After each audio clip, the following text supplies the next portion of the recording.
नाहरगढ़ किले पे भूत प्रेत का साया पितरों का रहता है। नाहर सिंह के नाम से एक आत्मा है जो भटक रही है, प्रेतात्मा के रूप में भटक रही है। कि नाहर सिंह नाम का युवराज है कोई, जिसकी आत्मा यहाँ भटकती है। वहाँ पे कोई प्रेतात्मा है, भूतात्मा है, और उसके समाधान के लिए भी काफ़ी प्रयास किए गए। राजा को सपनों में कहा कि मेरे नाम से बनना चाहिए, मेरी आत्मा यहाँ भटक रही है। उस आत्मा को मुक्ति देने के लिए मंदिर की स्थापना कराई गई। आज दिन तक उनकी कोई न तो जिंदा होने का कोई सबूत मिला है, उनने ही कोई मर्द होने की कोई सूचना या डेट बॉडी। ये है राजस्थान में मशहूर नाहरगढ़ का किला।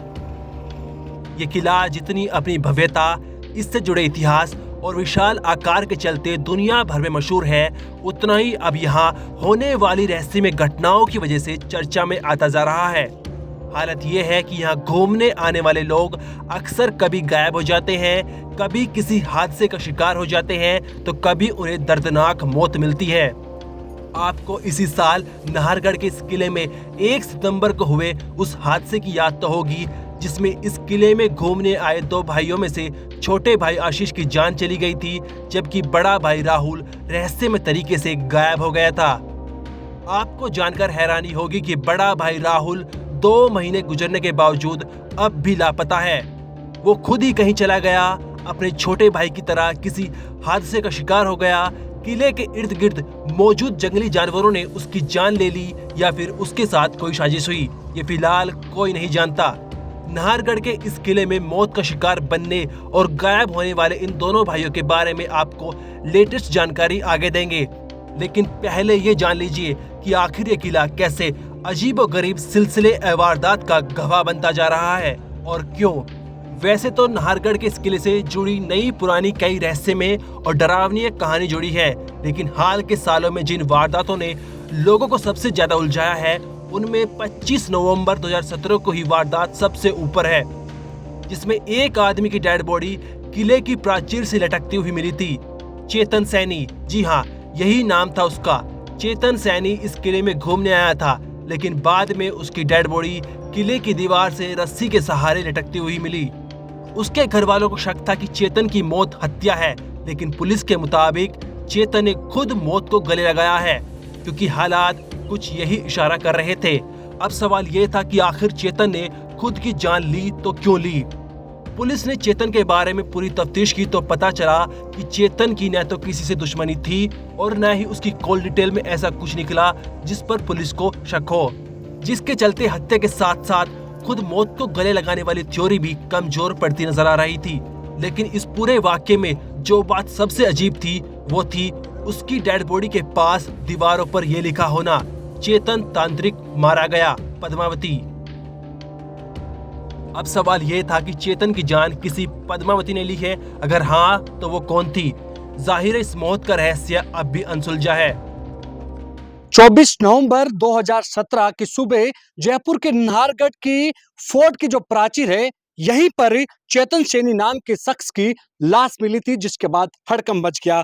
उस ऑन द स्पॉट जगह पर है, यही नाहरगढ़ की प्राचीर है, उस प्राचीर से ही लटकती हुई फंदे से चेतन सैनी की डेड बॉडी मिली थी, जिसके बाद यहाँ पर पुलिस पहुंची, जांच पड़ताल हुई, लेकिन रहस्य अभी भी जश का तस बना हुआ है। सिर्फ चेतन सैनी की मौत ही नहीं, इससे पहले साल 2014 में एक कॉलेज स्टूडेंट की डेड बॉडी भी इसी नाहरगढ़ के किले में मिली थी, जिसकी मौत की पहेली भी अनसुलझी है। इसके बाद अगले ही साल यानी साल 2015 में यहाँ आने वाले पर्यटकों के साथ कई घटनाएं हुई। कभी कोई कार पलट गई तो कभी कोई लापता हो गया। ऐसे में एडवेंचर और ट्रैकिंग के मशहूर नाहरगढ़ का किला अब एक के बाद एक अबूझ पहेलियों का गढ़ बनता जा रहा है। ये 250 साल पुराना मंदिर है नाहर सिंह जी, और युद्ध में लड़ते लड़ते इनकी आत्मा यहाँ गर्दन यहाँ गिर गई थी और इनकी आत्मा भटकती थी। सुदर्शन नाम का गढ़ था ये पहले, वो भी दिन में बनता था, रात को टूट जाता था। राजा जयसिंह ने बड़े बड़े मौलवी, पंडित, विद्वानों की सभा में इनसे पूछा, वार्तालाप किया, भाई ये किला क्यों नहीं बन रहा। जब उन्होंने पंडितों ने, विद्वानों ने ये कहा कि नाहर सिंह नाम का युवराज है कोई, जिसकी आत्मा यहाँ भटकती है। 250-300 साल पुराना है ये मंदिर। फिर इनकी स्थापना राजा ने करवाई। राजा को सपनों में कहा कि मेरे नाम से बनना चाहिए, मेरी आत्मा यहाँ भटक रही है। उस आत्मा को मुक्ति देने के लिए मंदिर की स्थापना कराई गई राजा ने। नाहरगढ़ किले पे भूत प्रेत का साया पितरों का रहता है। जो अकाल मौत हो जाती है, यहाँ पे घूमने वाले जो आते हैं उनकी अकाल मौत हो जाती है, तो वो उनका प्रेत भूत ये साया रहता है यहाँ पे, जिनकी रक्षा ये नाहर सिंह बाबा करते हैं। लेकिन इन्हीं रहस्यमय घटनाओं के सिलसिले में जो सबसे ताजी और सबसे अजीब वारदात है वो है इस किले में घूमने आए दो भाइयों का अलग अलग हादसों का शिकार होना। एक की डेड बॉडी मिलना जब एक दूसरे का लापता हो जाना। 2 महीने पहले इस रहस्य की शुरुआत रविवार 1 सितंबर की सुबह 6 बजे हुई। जयपुर के शास्त्री नगर के रहने वाले 2 भाई राहुल और आशीष 1 सितंबर को सुबह 6 बजे नाहरगढ़ की पहाड़ियों में ट्रैकिंग के लिए निकलते हैं। सुबह से दोपहर हो जाती है लेकिन ट्रैकिंग खत्म नहीं होती और इस बीच दोनों भाई एक एक कर अपने घर वालों को अपने अपने मोबाइल फोन से कॉल कर बताते हैं कि वो रास्ता भटकने की वजह से एक दूसरे से बिछड़ गए हैं और उन्हें कुछ समझ नहीं आ रहा कि वो कैसे वापस लौटे। दोपहर तक दोनों भाइयों के नहीं लौटने के बाद घर वाले पुलिस स्टेशन पहुंचे और पुलिस को पूरी कहानी बताई कि कैसे 2 भाई नाहरगढ़ की पहाड़ी में घूमने गए थे लेकिन अब एक दूसरे से बिछड़ गए हैं और साथ ही रास्ता भी भटक गए हैं। पुलिस भी शुरुआत में इस केस को ढीला लेती है लेकिन जब इस वारदात की खबर इलाके के डीसीपी को मिलती है तो फिर वो हरकत में आते हैं और पहले सिविल डिफेंस की एक टीम मौके पर भेजी जाती है और फिर पुलिस की अलग अलग टीमें भी नाहरगढ़ की पहाड़ियों का रुख करती है। लेकिन थोड़ी देर में अंधेरा हो जाता है और रविवार यानी 1 सितंबर का दिन सर्च ऑपरेशन की खानापुरियों में ही निकल जाता है। अब अगले दिन 2 सितंबर को सिविल डिफेंस के साथ साथ एसडीआरएफ और एनडीआरएफ की टीमें भी तलाशी अभियान में जुट जाती है। लेकिन इस अभियान को तब जोर का झटका लगता है जब गायब 2 भाइयों में से छोटे भाई यानी 19 साल के आशीष की डेड बॉडी नाहरगढ़ के जंगलों में पड़ी मिली। आनन फानन में पुलिस की मदद से डेड बॉडी को पोस्टमार्टम के लिए भिजवाया गया और इसी के साथ 2 भाइयों की गुमशुदगी की मिस्ट्री थोड़ी और गहरा जाती है। वो मिस्ट्री जो अब तक सिर्फ गुमशुदगी तक सीमित थी लेकिन अब उस मिस्ट्री में मौत भी शामिल हो चुकी थी।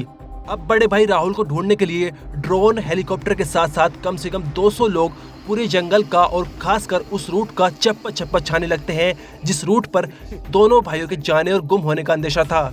उधर आशीष की डेड बॉडी का पोस्टमार्टम करवाया गया तो रिपोर्ट में ये सामने आया कि आशीष की मौत सिर में चोट लगने से हुई है। मौत की असली सच्चाई का कोई पता नहीं चला था।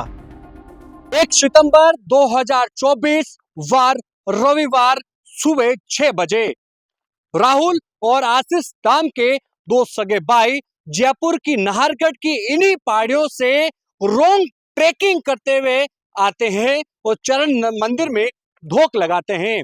लेकिन धोख लगाने के साथ ही दोनों भाई इसी रास्ते से होते हुए वापस जंगली रास्तों से होते हुए घनी आबादी से अपने घर की ओर लौटते हैं लेकिन रास्ते में बिछड़ जाते हैं क्योंकि घनी आबादी का ये जंगल है। लेकिन जैसे ही संपर्क टूटा तो परिजनों से उन्होंने संपर्क साधा और दोनों भाइयों ने बताया कि हम दोनों भाई पिछड़ चुके हैं और परिजन तुरंत पुलिस के पास पहुंचते हैं और पुलिस सर्च ऑपरेशन चलाती है। लेकिन आशीष जो कि छोटा भाई था उसकी लाश इसी जंगल में मिली। राहुल बड़ा भाई लापता था। जमीन से लेकर आसमान तक पुलिस ने सर्च ऑपरेशन चला लिया। एसडीआरएफ, एनडीआरएफ, सिविल डिफेंस की तमाम टीमों ने सर्च ऑपरेशन चला के राहुल की तलाश शुरू की लेकिन राहुल नहीं मिला। फिलहाल जिस तरह से राहुल की गुमशुदगी और आशीष की मौत की मिस्ट्री गहराती जा रही है उसका अंत कब और कैसा होगा ये फिलहाल कोई नहीं बता सकता। ब्यूरो रिपोर्ट क्राइम तक।